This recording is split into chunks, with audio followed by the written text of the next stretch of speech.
Łe dieble, co cieścią pieniądze. Dywno tymu w Betowie zdarzało sa, że błegaty ledze zakłepywale swoje pieniądze w łegrodze krótkłe pieca chlebłewygłe, na płelu przegręce, a błe w lese kłeżeniłe drzewa. W jedno co sydym lat, jak była północ, przychłedzę diebę na te myle i cześcią pieniądze zerce.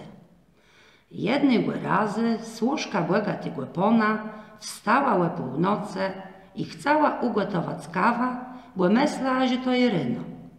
Nadaremno próbowała wzniecać łedzin w place. Jednym razem przezrzała so w łekno i uzrzała wielci niebieści łedzin kłele pieca chlebłewygłe. Kłele pieca stoją chłop łeblokły na czerno i w westrzodku pieca mieszał wielbu szeflu. Służka nie wiedza, że to był diebeł, chteren cześcią pieniądze. Myślała, że kto spyli łedzin w piecu. Szła do niego i płeprosała perzynka żaru z pieca.